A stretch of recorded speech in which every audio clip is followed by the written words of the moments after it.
Good morning. Thank you for hanging out on air and on the stream this morning. It is the Cotter and Marshall Show. We're joined in studio by Mac from Bob 1069. Good morning, Mac. Good morning. Morning, Mac. Morning. Here for Chicks on Dudes. If you ever have a question for Mac, all you got to do is email the show, kmshow@rock1061.com. Now, yesterday was your birthday.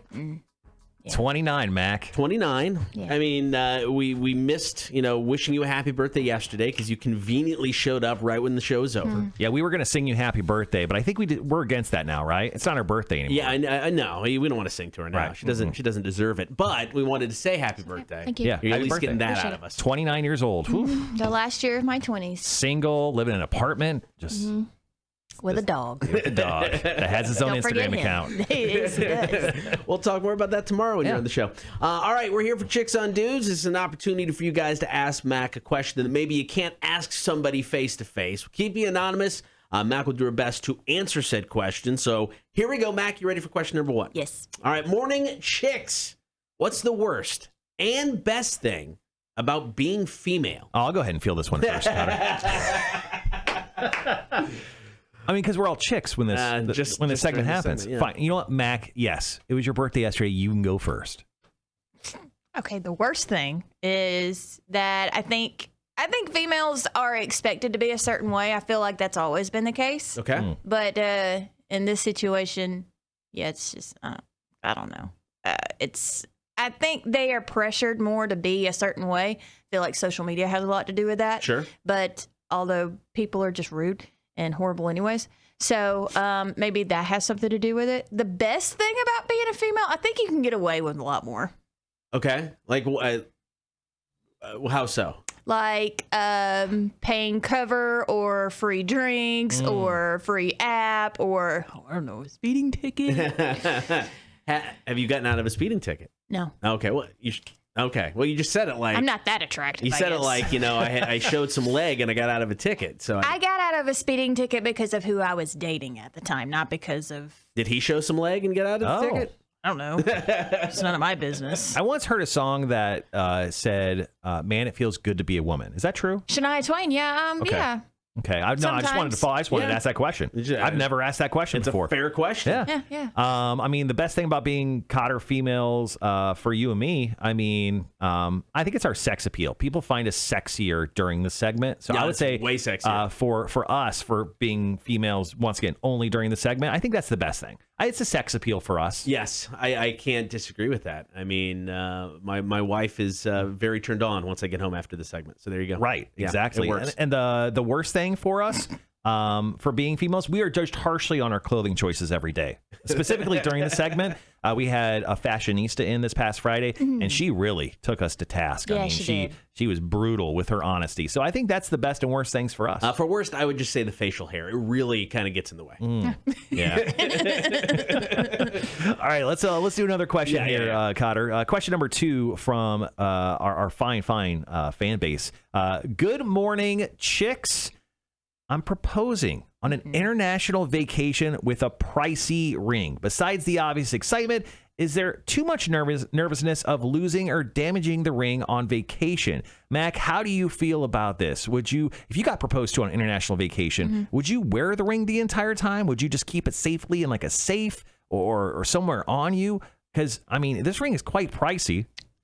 Me being me, I wouldn't wear it. I would only wear it for picture purposes. And I'm like, okay, I got to put this thing back in the box and in my pocket because it's not going anywhere. Like I don't want it to get scratched. I don't want it to get lost. I don't want it to get stolen. I don't want it to get sold. So yeah, I'm keeping that guy on me. I'm just not going to wear it. Yeah, he actually states in this email, he goes, the ring is very valuable. So leaving it at Airbnbs is probably not the safest thing either. So, Yeah, no, it's So you not. think keeping it on you is the Yeah, best choice? I think so. Okay. I would Yeah. get real nervous. Yeah, I'd be nervous about it. Now, in my opinion, if you're going to propose, it should not be a shock to your significant other. It should be something you could discuss. What? I mean, when you do it, I think could be the surprise. That's the shock. That's the surprise. You know, if it's going to happen, I think both parties should be aware of this, Yeah. just for, obvious reasons if the other does not want it to happen. So banking on that, and assuming they've had this conversation, I don't even know if I'd bring the ring. I mean, if you're that scared of losing it, And I mean, bring a picture, do whatever. I mean, my wife helped me pick out her ring, so she knew what the ring was kind of going to be. Well, she's the alpha in the relationship. Of course, God, she yeah, is. she is.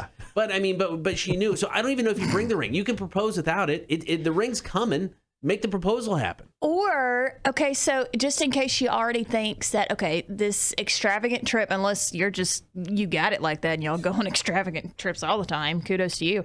And she thinks that you're proposing to her. Don't bring the ring.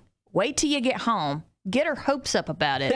She's going to get ticked off. But as you're unpacking, like as she turns around, be on one knee. Like that. She's going to be, I mean, if she's going into the vacation, though, expecting it to happen. Well, then you shouldn't be so expecting of things. Oh, my Lord. I gave my wife no heads up I was proposing to her. You guys hadn't talked about it? We didn't talk about it. Are you serious? No. Wow. It's supposed to be like a surprise. Nah, I mean, yes and no. I mean, my wife knew I was going to propose. We had talked about it, but Yeah. I never. Right, because she told you to propose to her. Once again, she's the alpha. No, I don't disagree with that. She's definitely the man of the relationship.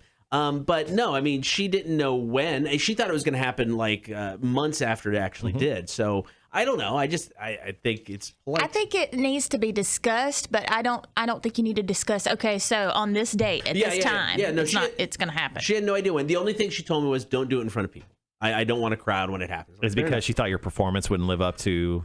Probably. Right. Oh, she's seen so much of it. Yeah, She'd probably get very disappointed. I'm the same way though. I wouldn't want it to be. I'm not a PDA person. I don't want other people that, especially I don't know, knowing my business. Center court basketball game. I I've don't seen so want many that. of No. those turn out so well. Will you marry me? No. Get up. All right. We've got one more question from Mac. It is the Cotter and Marshall Show. Good morning. Mac's in studio from Bob 1069. We've got Chicks on Dudes. If you have a question for Mac, you can hit us up via the email kmshow@rock1061.com. All right, Mac, final question of the morning. Chicks! I recently found out that there's a general opinion among some people my age in my small town that I'm a floozy, even though I'm a virgin and I've not kissed many people. Oh. It kind of got to me. I don't get why anyone would say that about me. Have any of you struggled with being called such things? A floozy? How did you get that name? I'm just asking. No, it's just man. rumors. Rumors can run rampant. Maybe somebody, propositioned her and she denied said proposition, and then he started a rumor because he was upset and mad. I don't know. Anything could happen. It's a small town. I don't think I ever got called a floozy, but I definitely was. I mean, just running around the small land of Central Illinois, I would say I was a bit of a floozy, but I never got called one in any sort of social media. Social media wasn't exactly very big. It didn't really start until I was just out of high school. Like MySpace was hitting like the moment I got out of high school. So thank God. There was no social media before. I miss MySpace. Mac, did you ever have anything in regards to this ever happen to you? I was never called a floozy, but I hung out with a lot of floozies, if that makes it. Okay. So it's kind of like. So you're a floozy nurturer. Jesus. Yeah. So how did they handle it? I mean, so if you had friends that may have fit that category, did people call them that, and how did they handle the situation? Oh, they kind of embraced it. Okay. It hurt me there for a second, and then I lost all of my friends. I don't like this story. I lost all my friends my senior year of high school, and I don't talk to many of them at all anymore. I'm sorry. It's okay. And then I got the heck out.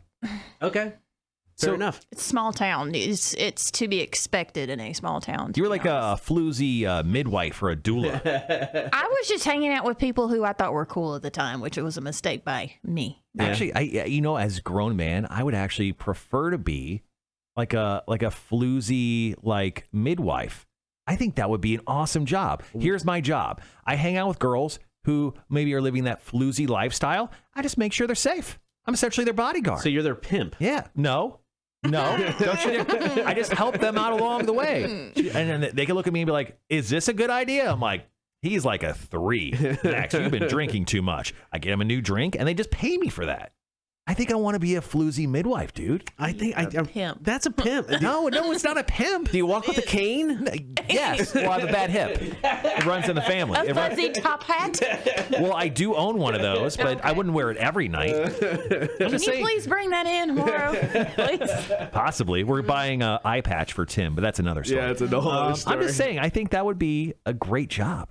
It'd be interesting if you can make that happen. Let me know. We'll see how that goes. See, I'll tell you what the hourly pay is. So what do we tell this girl? I mean, you just unfortunately sometimes in a small town you have to suck it up. Yeah. I mean that's You're not there forever. no. Keep that in mind. If you can get out when you get to a point, do it. But yeah, unfortunately. I mean, I grew up in a small town. Marshall grew up in a small town. I mean, we all get it. Sometimes you just got to deal with it. You were never called a floozy? No, I wasn't that cool. Yeah. No. I mean, well, you kiss one cousin, you kiss them all, right, Cotter? Hey, you know what?